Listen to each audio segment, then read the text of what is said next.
Hi everyone, this is a quick guide to playing in 31 equal on the Lumatone. So as you can see, we've got our white keys, the naturals. Our C major scale sounding as it would pretty much in quarter tone major.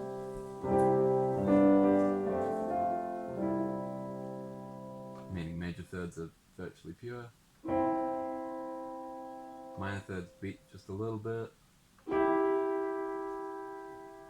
Fifths about the same. And whole tones about twice as much.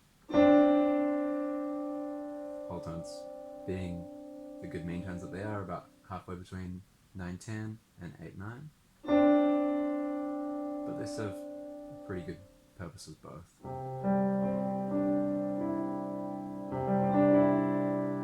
So major harmonies sound pretty rich and full. Minor harmonies sound pretty melancholic and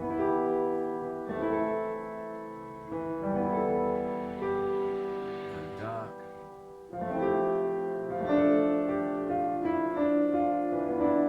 But pretty much as expected of mean tone. So following that strategy, we've got whole steps traveling on this axis around about 2:30 on the clock, or the upright axis I guess. These are our major seconds. So if that's C, D, E, then we've got F sharp above, G sharp, A sharp. So we've got our usual sharps in sets of 3s and 2s, forming what we would have the 5 black keys on the piano if they were tuned as sharps. So we get all our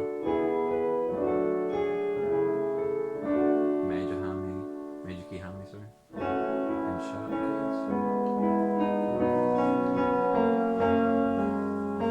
All the way through to A sharp.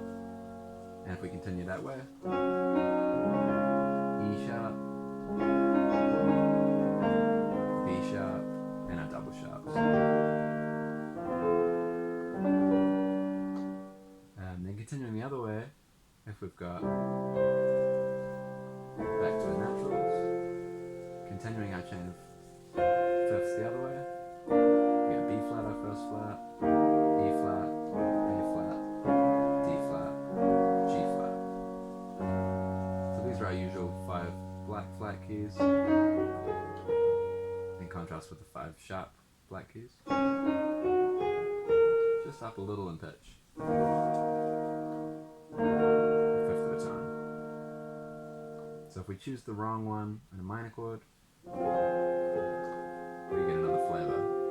We get our sub-minor flavor, which is quite nice and striking. A bit darker, a bit more biting,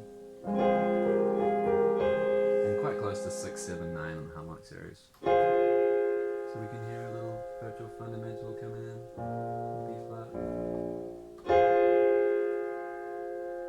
If we fill that in, 5, 6, 7, 9, 5, 6, 7, 8, 9, 10.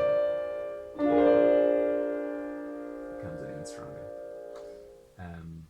So we've dealt with major harmonies, minor harmonies, sub-minor harmonies.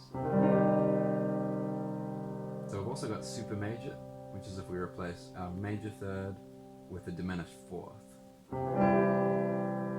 which at first sounds pretty ugly. And if we just replace regular major chords with super major chords,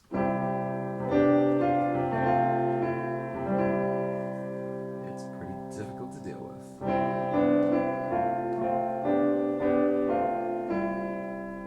But if we use them as the complement of sub-minor chords,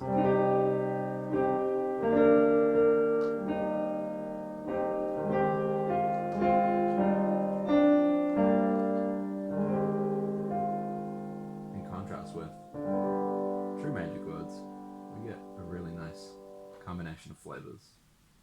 So we've got our majors, our minors, our sub-minors, and our super majors. We've got one more flavor in 31 of our regular thirds and triads, which is our neutral third, which here I've got as the E blue, blue E above C, which you can see is the doubly augmented second.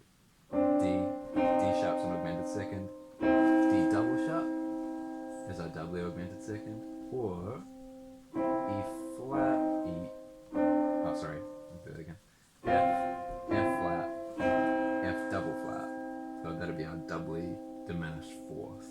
So these two are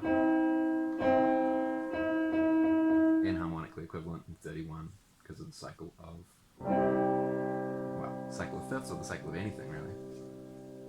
Cuts our fifth perfectly in two, so that's the same size as that, which means we've got a full neutral triad, resting halfway in between major and minor. But our thirds are really, really close to 9/11, the ratio 9/11.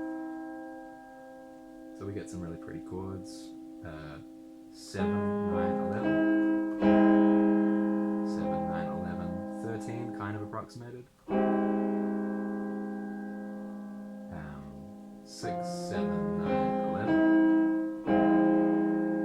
Check a 10 in there as well. 6, 7, 9, 10, 11. And we can hear that virtual fundamental coming through again. Boom.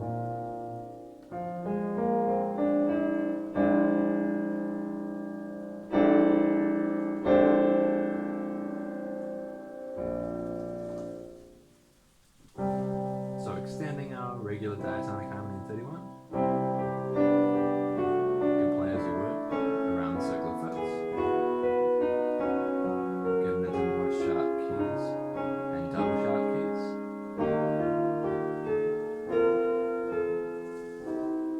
Somewhere totally different.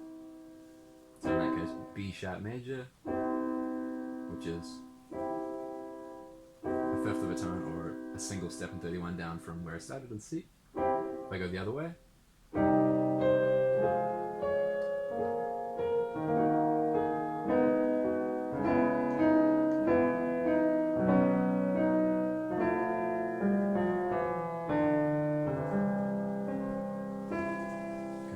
to D double flat major, which again is fifth of a tone higher than I started. Can also modulate nicely by thirds. You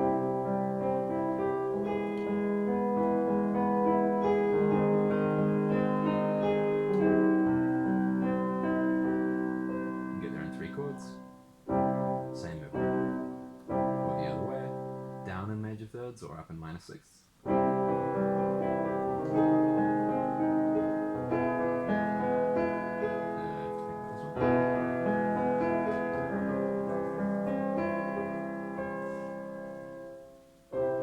Same movement backwards. You can do the same thing in minor thirds.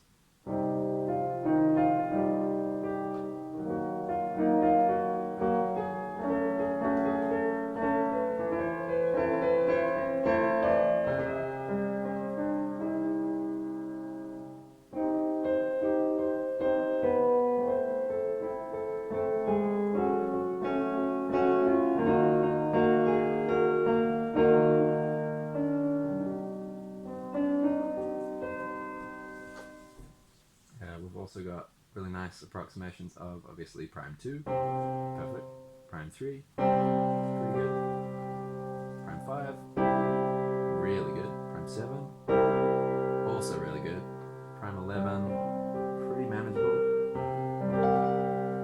prime 13, less good,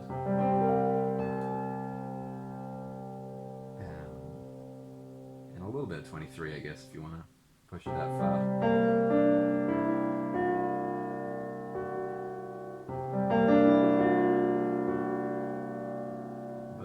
Difficult to make really good use of 23. I quite like it as a super Lydian sound.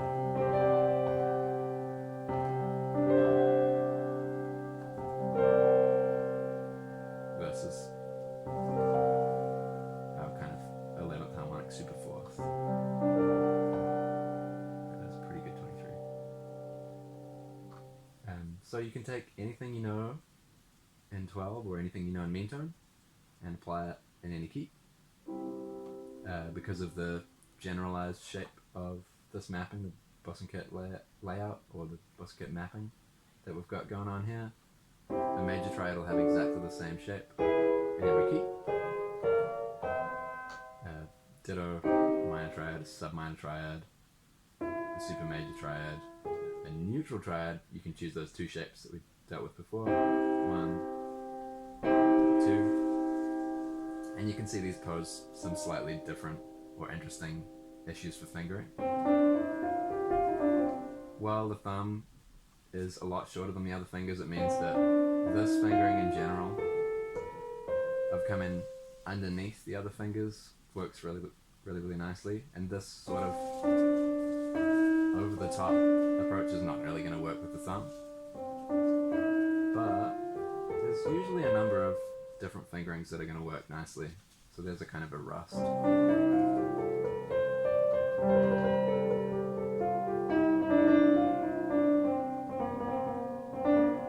But I kind of like the lower fingering for my own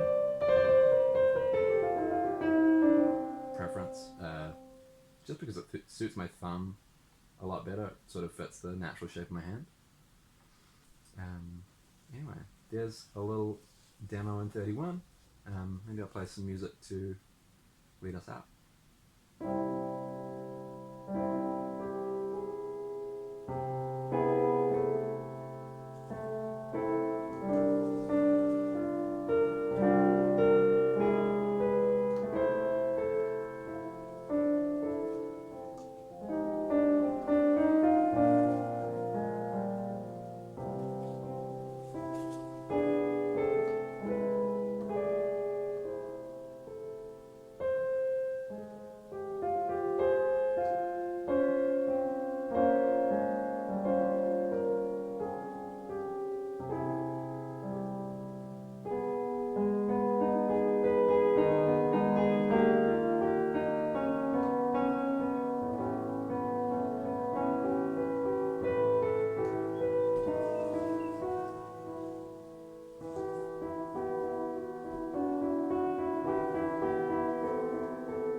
here's a full row of our 31 tone chromatic scale. Oh,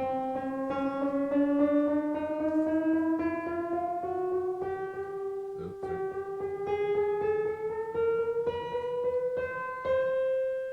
Hopefully that was all 31 tones.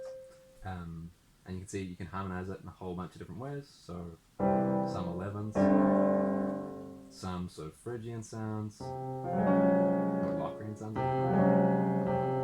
Some stacked harmonies, a 7 on top of a 5, so it's sort of 35 sound.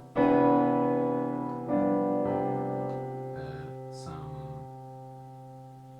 like an 8/7 kind of sound. Some otonal, yeah, mostly I guess otonal harmonic sounds. Quite like that shift, that's really fun. It's like a 7 chord on 4/3. And then like a 7 chord on 8/5. So F7 to A flat 7. Really fun. Anyway, I think that's plenty. Yeah, have fun, have an explore.